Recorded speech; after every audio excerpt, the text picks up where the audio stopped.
श्री शिवाय नमस्तुभ्यम अध्यात्म चॅनलमध्ये आपल्या सर्वांचं स्वागत आहे. विद्येश्वर संहितेतील अध्याय 2 मध्ये शिवपुराणाचा परिचय दिलेला आहे. ते आज आपण पाहणार आहोत की शिवपुराणामध्ये नेमके ग्रंथ किती आहेत, खंड किती आहेत, या सर्वांची माहिती आपण घेणार आहोत. व्हिडिओ आवडला तर नक्की लाईक शेअर करा. चॅनलवर नवीन असाल तर प्लीज सबस्क्राईब करा. श्री गणेशाय नमः. व्यास म्हणाले, प्रयाग क्षेत्री ज्ञान यज्ञ कर्त्या ऋषींनी सूतांना आपली चिंता सांगितली.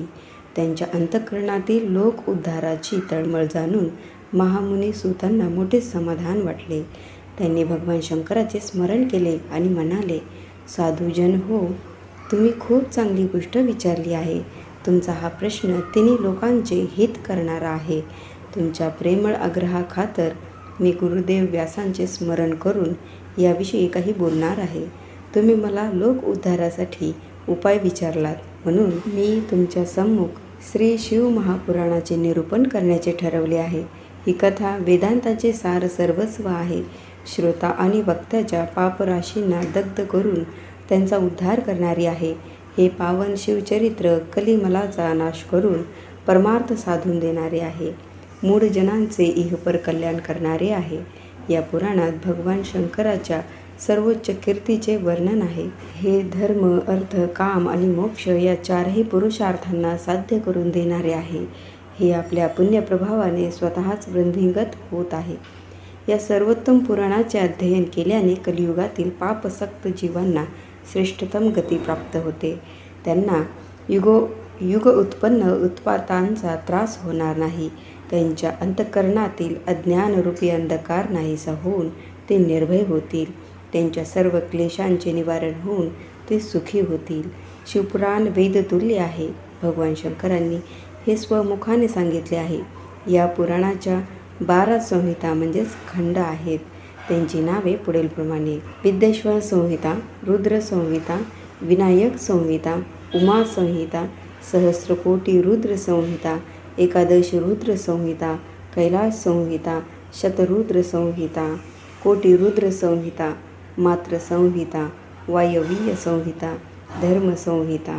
ब्राह्मणांनो, या 12 संहिता अत्यंत पुण्यमयी आहेत. आता त्यांची श्लोक संख्या सांगतो की विद्येश्वर संहितेत 10,000 श्लोक आहेत. रुद्र संहिता, विनायक संहिता, उमा संहिता आणि मात्र संहितेत प्रत्येकी 8,000 श्लोक आहेत. एकादश रुद्र संहितेत 13,000, कैलास संहितेत 6,000, शतरुद्र संहितेत 3,000, कोटी रुद्र संहितेत 9,000, सहस्रकोटी रुद्र संहितेत 11,000, वायवीय संहितेत 4,000, तर धर्म संहितेत एकूण 12,000 श्लोक आहेत. अशा प्रकारे मूळ शिवपुराणात 1,00,000 श्लोक आहेत, पण व्यासांनी याला 24,000 श्लोकांमध्ये संक्षिप्त केले आहे. पुराणांच्या क्रमवारीत शिवपुराण 4थ्या स्थानावर आहे. या संक्षिप्त आवृत्तीत 7 संहिता आहेत. अतिप्राचीन काळी भगवान शंकरांनी शतकोटी श्लोकांचा एक महान पुराण ग्रंथ निर्माण केला होता. सृष्टीच्या आरंभी रचलेले हे पुराण साहित्य फारच विस्तृत होते. कालांतराने द्वापार युगात कृष्णद्वैपायन, व्यास आदींनी महर्षींनी त्या पुराणाचे 18 भागात विभाजन केले. त्याला संक्षिप्त रूप दिले. त्यामुळे ते महापुराण केवळ 4,00,000 श्लोकांमध्ये सीमित झाले. त्यामध्ये शिवपुराण 24,000 श्लोकांचे आहे. या पुराणात अनुक्रमे विद्येश्वर संहिता, रुद्र संहिता, शतरुद्र संहिता, कोटी रुद्र संहिता, उमा संहिता, कैलास संहिता आणि वायवीय संहिता अशा 7 संहिता आहेत. हे निर्मळ शिवपुराण भगवान शंकरांनी प्रतिपादन केले असून याला संक्षिप्त रूपात संकलित करण्याचे संपूर्ण श्रेय शैव शिरोमणी भगवान व्यासांना जाते. हे पुराण सर्व जीवांचे कल्याण करणारे, त्रिविध तापांचे शमन करणारे, मनुष्यांच्या पापांचा नाश करून त्यांना उत्कृष्ट गती प्रदान करणारे आणि सत्पुरुषांवर उपकार करणारे आहे. या अतुलनीय पुराणात वेदांचे अद्वैत ज्ञान आणि निष्काम धर्माचे यथार्थ प्रतिपादन केलेले आहे. हे पुराण श्रेष्ठ मंत्रसमूहांचे संकलन आहे. जीवाला शिवस्वरूप करणारे परमोच्च साधन आहे. समस्त पुराणांमध्ये श्रेष्ठ आहे. यात परमात्म्याच्या स्वरूपाचे, त्याच्या अगाध लीला कर्तृत्वाचे वर्णन आहे.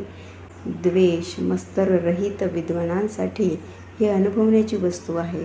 जो मनुष्य या अमृतमय पुराणाला आदराने श्रवण पठण करतो तो शिवकृपेला प्राप्त होऊन परमगती प्राप्त करतो. या ठिकाणी विद्येश्वर संहितेतील अध्याय 2 हा समाप्त झाला.